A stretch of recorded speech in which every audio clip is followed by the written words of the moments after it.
We could be on the verge of uncovering evidence that will change this case forever. We're looking for an Edmondo Kishka. Edmondo Kishka, sí. Él vivía en el kilómetro 265. We have never been closer. Right here, right now.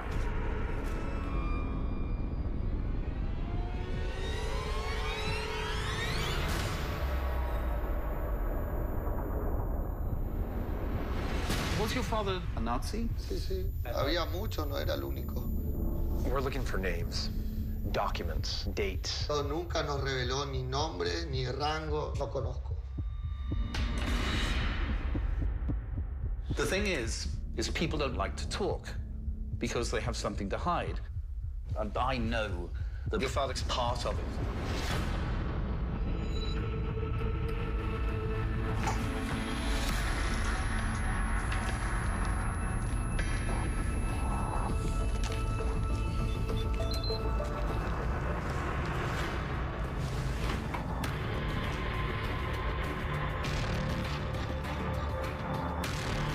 Who's this? Es la foto de Adolf Hitler en Misiones. My heart's racing a little bit. Since the smoking gun, I've been spent the last 12 years of my life looking for.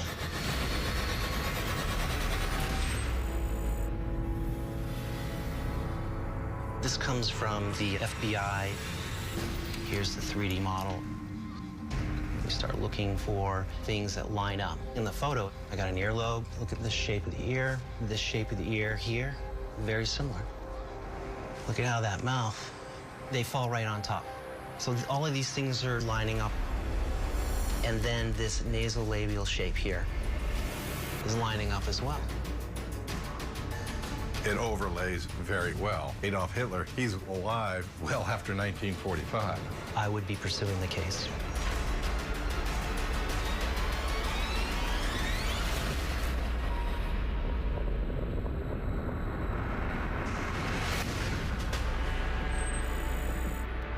If there was any evidence of his death, why haven't they produced it? This is Adolf Hitler. Bob Baer, a 21-year CIA veteran and one of the most respected intelligence minds in the world, has dedicated his career to tracking some of the most notorious criminals, including Saddam Hussein. I've spent so much time in the White House, know firsthand what the government tells us is rarely true. And from the moment I started looking into this case, it didn't add up. Ignorance is bliss. The public does not want to believe that we lost Adolf Hitler. In 2014, the FBI declassified over 700 pages of documents, placing Adolf Hitler around the globe after World War II, leading Bob to reopen this 70-year-old cold case, deploying dozens of experts, historians, and military manhunters, armed with the most cutting-edge technology to uncover the truth. By investigating the FBI files, we are the first ones to put together facts about what really happened. In Berlin, we found no scientific evidence that he died in that bunker. We don't have a witness. We don't have a body. Searching. Hemke could not tell whether he really had seen that Hitler was dead because he had not seen the body. Nobody sees his face and said, that's him, unless it wasn't Hitler. Hitler's bunker was connected with tunnels, which could have taken him to an airport. Flying's the way you want out of Berlin. In Spain, we have a witness, the monastery, placing Hitler there. He saw here, with his eyes, Hitler. Here? Yeah. As well as Nazi infrastructure, communications, and also escape routes. German's fingerprints are all over this place. From Spain, he could have boarded a U-boat and got away from Europe. What happened to the sub? They don't know. In Argentina, clue after clue pointed to the possibility he escaped into the countryside and set up multiple Nazi safe houses. This could have been completely built in secret. If I'm gonna hide a high-value target, this is perfect. You've got all this evidence everywhere, but the FBI files were not the final story on the hunt for Hitler. After a year-long investigation across 6 countries and thousands of miles, Bob prepares to broaden the scope of his investigation. The FBI has a very, very narrow aperture on the world. we need to open up the aperture. Look at that. 14,621 international files on Hitler alive. Bob has now gotten unprecedented access to over 14,000 pages of declassified documents from every major intelligence agency around the world. The Germans, the Argentinians, the Russians, the MI6. Every intelligence agency in the world is looking at this. It's incredible. I mean, you have a full-on international manhunt for Adolf Hitler. For the first time, we are opening up these files and putting them all together. And they all had a different piece of the pie. And it's only when you put them all together are you going to come to the truth. We were the first ones that did it after the FBI documents were declassified. And now we're the first ones that are acting on these declassified documents. Bob is joined by the UN's premier war crimes investigator, Dr. John Sensich. They have integrated thousands of U.S. and international documents into a state-of-the-art computerized database. This database is powerful. It looks at the relationships between information, finding patterns, finding words, finding evidence. This is an amazing opportunity to help us get to the answer of these questions that have been looming for decades. So we're starting a whole new phase of this investigation. Now that we have these files, I want to go back to the beginning. Hitler's last known location, April 1945, in Berlin. And we're going to carry it forward. Look, John, we've established that a bunch of airplanes left Tempelhof on the 21st of April. Others left from Tempelhof. We were about 8 or 10 aircraft. We know that he could have been on one of those airplanes. It's still feasible that he could have used Tempelhof. But we were looking at this through the documents of the United States government. Maybe there really is a plan B, a plan C, and a plan D that we don't know about. If you're a world leader, you've got to have contingencies.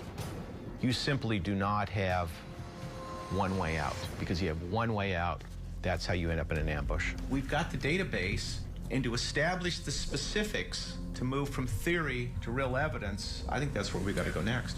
Let's get into it and start looking at this stuff. Hitler plane, worldwide, Berlin, date, 1945. Soviet Union, CIA. Hey, look at this. This is an MI6 file. A certain Luftwaffe pilot, Captain Baumgart, swore under oath that he flew Hitler from Berlin on 29 April 1945. Hitler was supposed to have committed suicide on the 30th, so this is the day before. He says he swears under oath, but we all know there are people that swear under oath that don't tell the truth.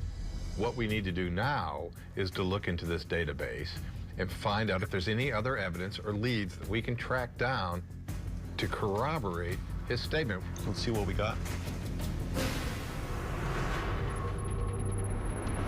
Look at this one.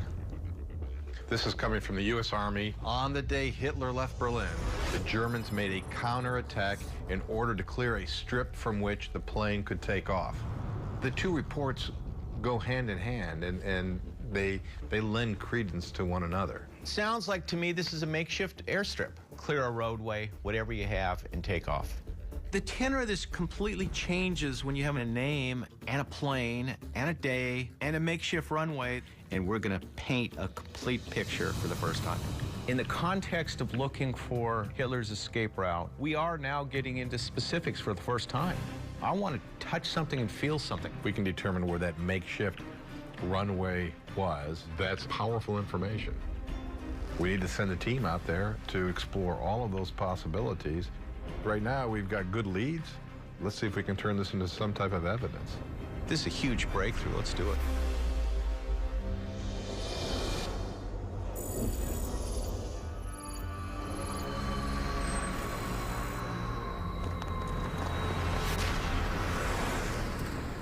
Peter Baumgart was consistent every time he told the story. To me, as an investigator, you know, that's curiosity right there. Lenny DePaul, former commander of the U.S. Marshals Fugitive Task Force, is on the ground in Berlin. I've been hunting fugitives for a long time. I continue to look at things until that case is over. You know, in my world, there's no more exciting news that you can get than discover new intel. The 70-year-old cold case. I'm not going to give up. I need to get to the bottom of this thing. Lenny is joined by Sasha Kyle, expert on Berlin during World War II. Is this it? Number 10. In any investigation, you have to go back to the scene of the crime and work your way forward. Peter Baumgart flew Hitler out on a makeshift runway, then we'll find out. Christoph, how are you? The team makes contact with Christoph Neubauer, forensic reconstructionist and the world's leading expert on Hitler's bunker. Oh, nice. Use this to show you something here. Christoph Neubauer is a valuable person to me. This guy, over the years, has studied the Führer bunker better than anybody. He's able to develop the state-of-the-art technology to give us a 3D look at the Führer bunker. He can bring me back 70 years to the scene of the crime. So basically we're having here the Chancellery where Hitler used to live and what used to be his headquarters, and it's like a whole city block. It's huge. So, and inside you find the Führer bunker. This is allegedly where Adolf Hitler kills himself. So far, there are now 4 main exits out of the bunker. These were the exit that we thought took him to Tempelhof Airport. But recently I found very close to the bunker another one. Another one what? I found an exit very close to the bunker. Are you kidding me? If you have here the Führer bunker, yeah, just 20 to 25 meters away, you could walk into a new tunnel. Okay. And you see here a very small entrance. You have steps going down, one door, and a cover. And all this would have been invisible. Why all of a sudden we find a tunnel? How did you stumble onto this? I check in archives a lot, and there is a photograph I came across, taken by American soldiers after the Second World War. Look at that. You see how close this is? So the Führer bunker's here. It's going to be here, and now I'm walking 75 feet, and I go back down on the ground. You know, I thought I had some pretty hot leads the last time I was here. This is the hottest. That's exit number 5. We've only known about 4 for the past 70 years. So for us to get our hands on this is unbelievable. Could lead me right to this makeshift runway. Now Hitler's got another way out.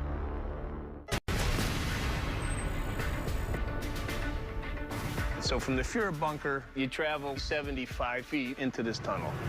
Lenny DePaul and Sasha Kyle have just made a shocking discovery. You're telling me if Hitler himself wanted to, let's say, exit the Führer bunker into this tunnel, he's back underground again. With the help of forensic reconstructionist Christoph Neubauer, they have just uncovered a 5th and never-before-known escape route from Hitler's Führer bunker. The team is following a declassified MI6 file that claims Luftwaffe pilot Peter Baumgart flew Hitler out of Berlin from a makeshift runway on April 29, 1945, the day before Hitler was believed to have committed suicide. Our association is working 15, 20 years on this area, and we never found in any document, photo, or archive such a tunnel. This is a breakthrough, even in my work for the last 15 years. We never knew that there could be another exit from this bunker. This is a complete shock. The big question is, if Adolf Hitler decided to take that route out of the Führer bunker, where does he go? The East German Secret Service, the Stasi, in 1973, they started a big investigation. They were interested in tunnels exactly in the same location because on top of the tunnel, exactly there, was the Berlin Wall. At the end of World War II, Berlin was turned over to the Allied forces. The French, British, and Americans occupied the western section of the city, and the Soviets controlled the east. As the Cold War intensified, the Soviets built the Berlin Wall, a 96-mile barrier to prevent defectors from fleeing to West Berlin. The Stasi, the East German secret police, generated hundreds of maps and eyewitness accounts of escape routes that were built during Hitler's regime that could be used to escape under the Berlin Wall. I went through all the thousands of secret files there. I actually found one which specifically relates to this tunnel. We see this would have gone all the way to Tiergarten on Brandenburg Gate. What is the Tiergarten? What exactly is the Tiergardens? Yeah, for you, probably the best explanation is the Central Park of New York. This is the Tiergarten for Berlin. From my perspective, I got somebody that's the most wanted man in the world. He's not going to pop up in the middle of Central Park. It does not fit. It does not fit. I want you to show me visually on the map of the compound where this tunnels would have been. All right, so here's the Tiergardens, correct? Exactly. So here's the big question. Why is he heading in this direction? What's his end game? What's he thinking about? Where's he going? That's what I need to know. There's got to be a destination. Hitler, once again, has got a way out.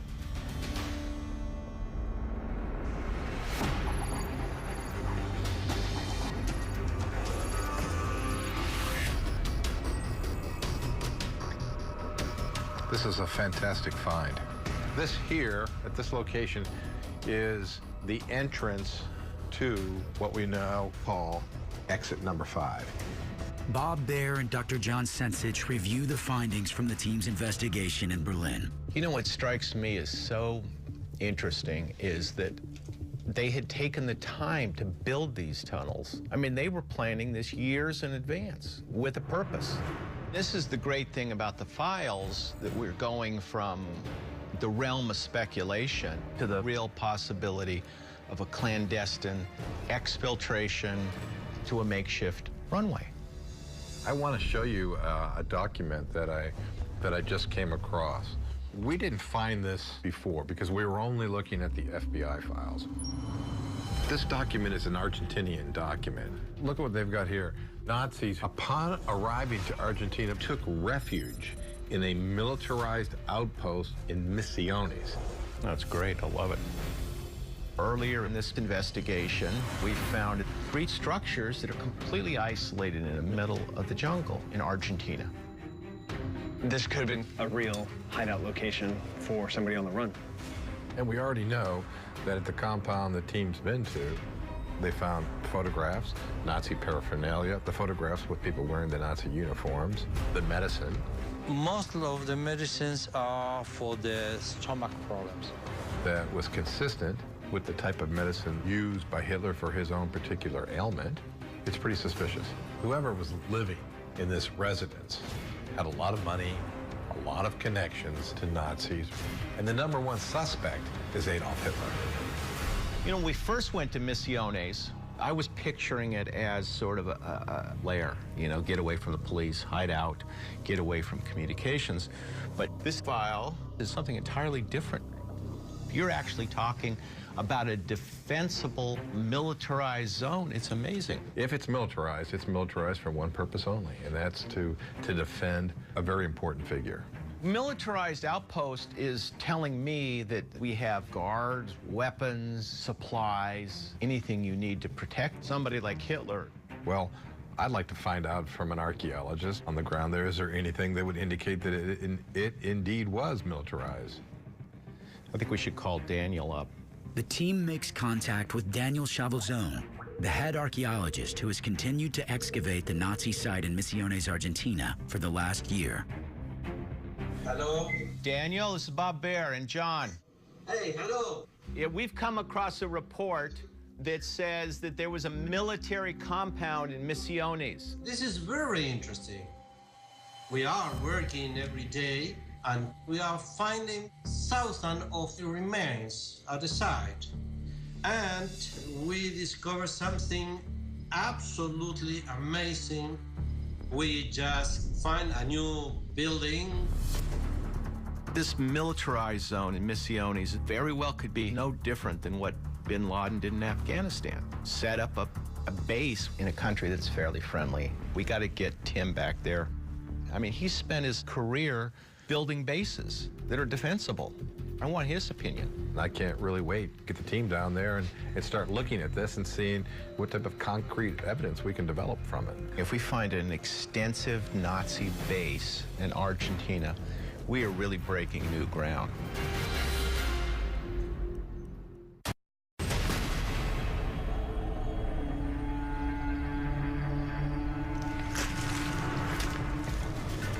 Oh, this rock's gonna be slippery.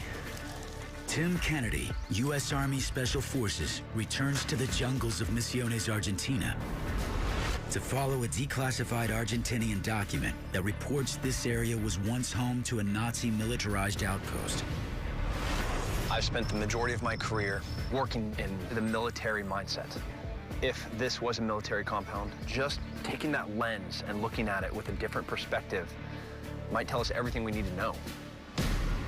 We might find nothing, but we might get lucky. Tim is joined by Dr. Alasdair Brooks, a historical archaeologist who has spent his career unraveling the mysteries of the early 20th century. Archaeology is always about the excitement of discovery. Looking at those objects coming out of the ground, looking at how they relate to the site. The artifactual evidence will tell us who wanted this built here and why. I got a step here. Thanks. They head for a new fourth structure that is less than a mile from 3 previously discovered stone structures that could have housed a high-value Nazi target on the run. Daniel. Hey! They make contact with Daniel Chavalzone, who has been working around the clock to uncover artifacts from the area around the fourth structure. 15 y para allá. We found what we think is a belt. It's a belt? Belt. Yeah. It's heavy. It's not the normal, you know. It was cut clean, had very clean lines. I mean, it looked more military. If you look at my belt, this is a military-issued belt that I got 15 years ago. Yeah. That belt looks stunningly similar to my belt. Yeah. This is our first clue that there could have been a military complex here, but we're not done yet. So I need to get my eyes on this new building.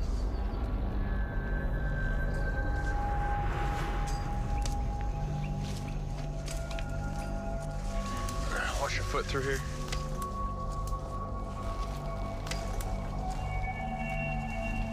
Here we are. That's a building.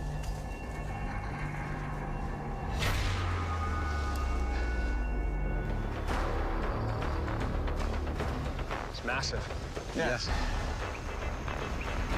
Why is this in the middle of the jungle? Is this typical? No, absolutely no. That's quite a large structure. We could potentially look at these fittings around the doors and the windows for a preliminary date for this. Yes, sure. I'm interested in these nails. Historical archaeologists call these wire nails. They're industrially mass-produced, so we're getting 20th century architecture here rather than something earlier. This structure dates to the 1940s. That much is fairly clear. Standing here, I see similarities to buildings 1, 2, and 3. Are these stones the same as the other building? Oh, yes. The stone, the plaster, the windows, the frames. There are a lot of similarities, but there are a lot of differences. These doors are really wide. Absolutely. Here you see there was a door of 2 parts, to open all. This is not normal in your house. Well, absolutely not normal. This isn't for residential use. This isn't for a family moving in and out. Everything feels powerful, thick, durable, and industrial. The first thing that stands out to me about this is the open floor layout. If I were to envision what this use was, this feels like military barracks. This is where you line up bunk beds and put soldiers. 1 floor, 2 floor, wide open. If you had heavy equipment, you're obviously going to be putting it on the ground floor. And you're going to have people sleeping on the floor above it. This is built like a military support structure. 4 feet thick walls with doors that you can push pallets of ammunition through. If this is a military complex, you have to have a place to house your personnel. This could be just that. You're going to be limiting access to protect what you're storing in here. And if you're going to be hiding and protecting Adolf Hitler, you're going to have a building like this.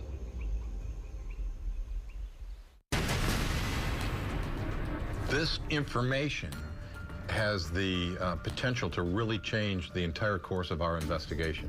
While the field team continues to explore the jungles of Argentina, Bob and John review the findings from the German leg of their investigation, where a declassified MI6 document reporting that Adolf Hitler was flown from a makeshift runway in Berlin on April 29, 1945, led the team to uncover a never-before-known fifth exit from Hitler's Führer bunker.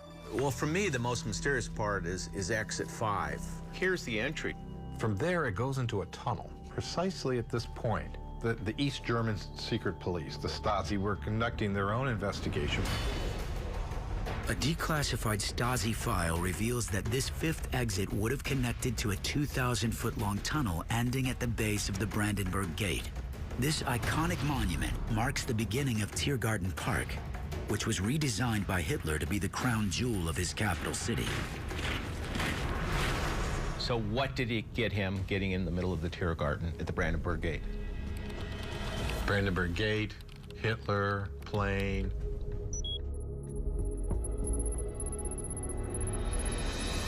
Let's take a look at this document here. So this is dated December 29th, 1949. The reporting agency is the Soviet Union. A plane, which was piloted by Hanna Reich, on the 28th of April, flew out of Berlin from the Brandenburg Gate. According to this document, it looks like it was a runway. It was a makeshift runway. And they're flying out as late as the 28th of April. Which is only one day before Captain Baumgard flew Hitler from perhaps the same location. If Hanna Reich leaves on the 28th, makes it out successfully, a test run if you like, Hitler could have got out of Berlin the day after. Where there's smoke, there's fire. Could this be the makeshift runway Hitler used to escape from Berlin? Is it even reasonable to fly in and get out on the 29th of April, right, when the Russians were circling the city? We can go in and we can corroborate that there was indeed this makeshift airstrip. We may really have something here.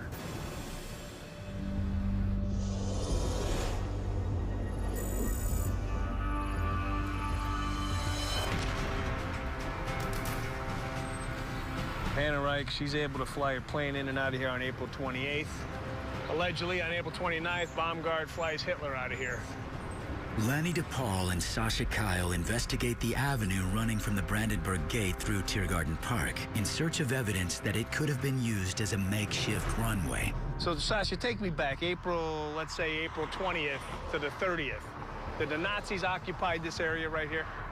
From the Brandenburg Gate to the Victory Column, this was defended to the last hours of the Third Reich. Oh, they did. This was the last stronghold controlled by German army and by Hitler.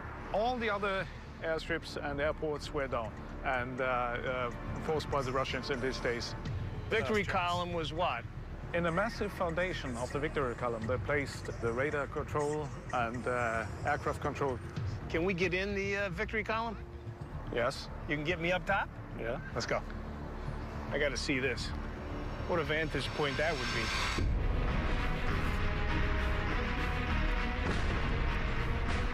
It was a kind of jewel, a gem of the government. It was a hotspot for the fighting in the last war days. Oh, this whole place is shot up. The Russians with General Konyev, the troops were just over there, a few hundred meters, and they knew that German soldiers were inside. Look at these bullet holes, Sasha. I can't believe this. This was pretty much the last stand for the Germans. So this place was held up for a reason. By April 24th, 1945, the advancing Soviet army encircled the once pristine capital of the Third Reich. With each passing day, the Soviets tightened their grip around the heart of Berlin, forcing nearly all remaining Nazi troops to retreat and defend a 4-square-mile area of the inner government district, which included the Führer bunker, Tiergarten Park, and the Victory Column.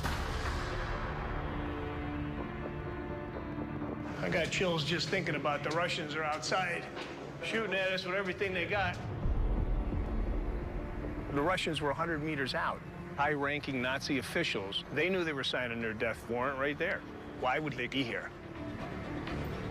Oh, wow. Holy cow, look at this. You gotta be kidding me. You can see any Russian aircraft coming in. Makes sense from this vantage point. You got a makeshift runway right here. There's only one reason that the Nazis would be held up here in this tower. This is basically an air traffic control tower. Where's the Führer bunker from here? 600 meters? 600, 700, but not more. He could jump in the tunnels through the Tiergarten to here. The team has now uncovered a new exit from Hitler's Führer bunker that would have led to a tunnel below Tiergarten Park and connected directly to a massive boulevard extending from the Brandenburg Gate. I get the length of this as a makeshift runway, but width-wise, it doesn't make sense to me. I mean, look at the length, it's perfect. What about these lampposts? How are you gonna get wings of an airplane down here? Like every 15, 20 yards apart, right? Hundreds, the whole line. Taking a look at the lampposts that were every 10 meters apart, it would have been very risky to accommodate an aircraft. Not only was Adolf Hitler tactically sound, he was a forward thinker. I mean, those lampposts could have easily clipped a wing and that whole escape plan would have been grounded. And it's just a gut feeling, but as a criminal investigator, it just doesn't add up.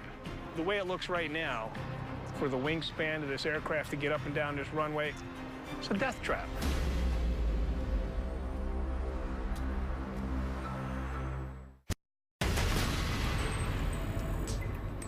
That's an eerie-looking building, and I can just imagine what had occurred there.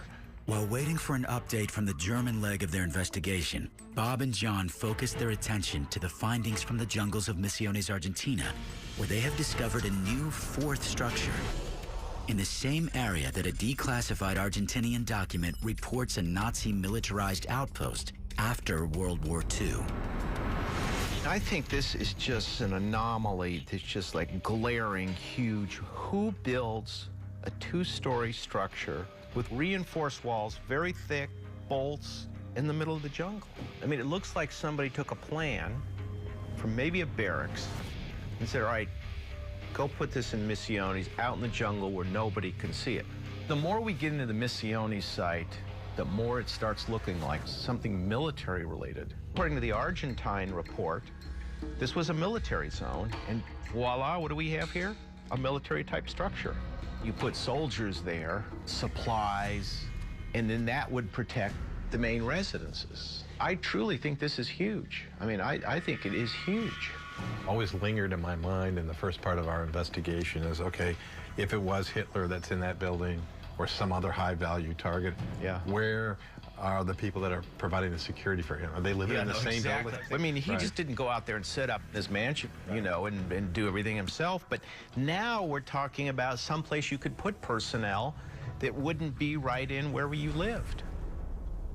I'd like to see artifacts that relate to soldiers that would be used for the protection of a high-value target. If this was a militarized outpost, you need soldiers to fortify it. And so they would have left evidence behind. I think we're clever enough to find out who was in that building. Exactly.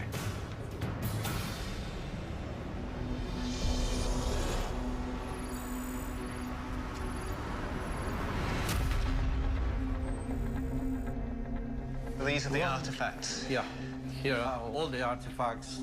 Deep in the jungles of Misiones, Daniel Chavozan has granted Tim Kennedy and Alasdair Brooks access to his base camp, the home for thousands of artifacts Daniel has uncovered from the 4 structures that make up this Nazi jungle hideout. This is from all the sites you've been working on? Yes, absolutely all came from inside the site. Finding the 2-story building is significant. We need to find clues in these artifacts that will tell me who the people are that were using it and what they were doing here. How many artifacts have you found in your excavation work? For the moment, over 4,000 fragments and items, but we keep digging. As you'd likely expect, my eyes are caught by the ceramics. Yeah, you're an expert on that. This one's particularly interesting to me. A gravy boat in the middle of the jungle, and these structures are in the middle of nowhere. Why would you have a level of formal dining, a level of that aspiration to gentility in these households?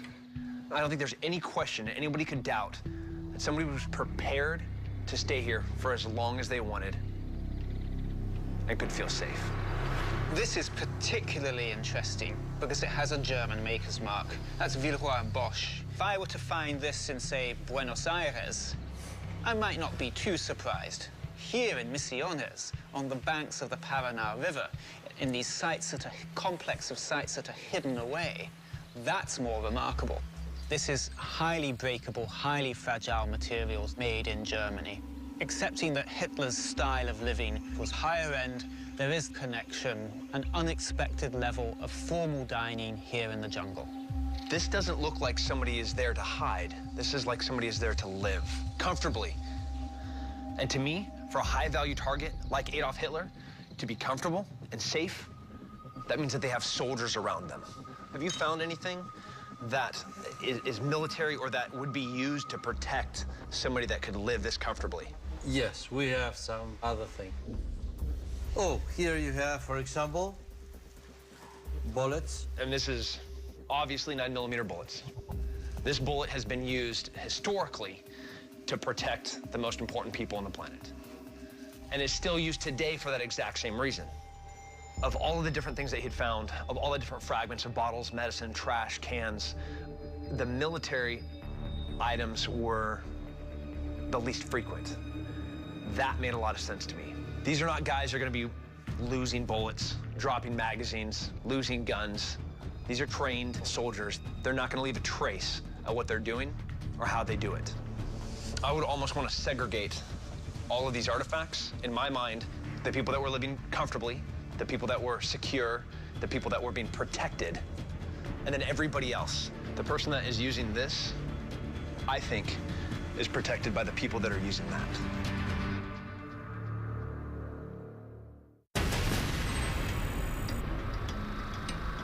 Brandenburg Gate. This is a possible runway. Bob and John review the findings of their investigation to determine if the street between the Brandenburg Gate and the Victory Column could have been used as a makeshift runway to fly Hitler out of Berlin in the final days of the war, as reported by a declassified MI6 file. We got the Victory Column. Its height certainly could have been used for a makeshift air traffic control center. You've got all the makings of a runway except problems with the wingspan. When it's getting very convincing that Hitler left to the Tiergarten. You know, Hitler bringing his troops in, so the last defense, circling the wagons. So Tiergarten is looking really good, except for the lampposts that run down the road, because that makes it very hazardous place to take off. Not the kind of risk a good planner would have built into this. The main thing is the light poles. You're right. Is the avenue wide enough? I mean, that's really the question. Yeah, I think that's key. Absolutely key.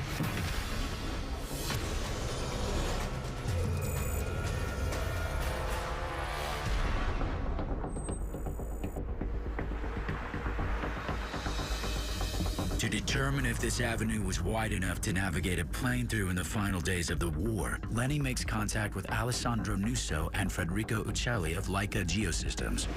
I need dimensions. I need the width of the street from the Brandenburg Gate to the column. We can do it. We will generate a 360-degree spherical image, providing 256 megapixels each second.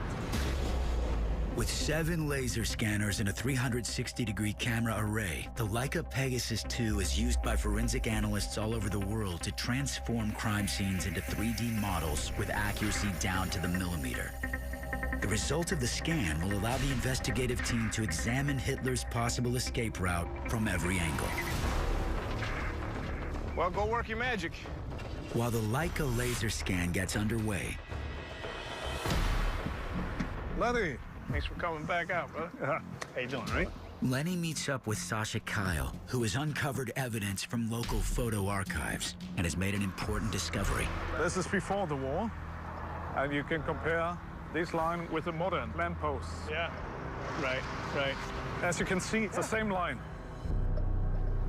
So the second one This is from April, May 1945. And you see no lampposts. Wow. The German troops. They cut them at the ground level here and had more space. Telling me they eliminated these poles on both sides, right? Yeah. This is unbelievable. Somebody was under a direct order to cut these things down for a reason. So here you got the lamppost, here you don't, which gave them at least another 20 feet on each side to get an airplane down here. It makes absolutely no sense for those lampposts to be cut down unless you wanted to accommodate or fit something down this road. You can only imagine this was a contingency plan that was in place by Adolf Hitler. The place was caving in on him. He was backed into a corner and he needed to get out of Dodge in a hurry. Yeah, there's a method to his madness. I'll give the devil his due. He thought this thing out. Boom, he's on this makeshift runway and he's gone. To me, the puzzle's been put together. This season on Hunting Hitler. What can you see? There's something right here! We're kicking this investigation into high gear. Oh, look at that. German Luger, right? We are now getting really, really close. We've got our hands on hundreds of new leads. We're gonna hit the ground and find out the truth behind them. Holy. We're looking for Hitler's escape routes. They could shuttle people right out into the ocean and to a waiting U-boat. And we're infiltrating his tunnels and his transit points. But right here, we got an opening. That's an escape tunnel. Whoa. And we're uncovering his web of contacts around the world. You're an escaping Nazi. This would be a good place to come. This is starting to look a little bit suspicious. Witnesses for the first time are speaking up. Están buscando a Hitler allá por las chacras. We're gonna paint a complete picture of the truth. I have explosive detected. They've been planning this for years. Adolf Hitler was not going to hide forever. Presumably, he was looking to rearm. That's weaponized nuclear power. And he dreamed of hitting the United States. Oh, look at this. If you're going to detonate a dirty bomb of some kind, this is the place to do it. Ooh. We're going to continue this hunt for Hitler until it's settled absolutely. This is ground zero. This is Adolf Hitler's home. These are people that can keep a secret. We'll get to the bottom of it.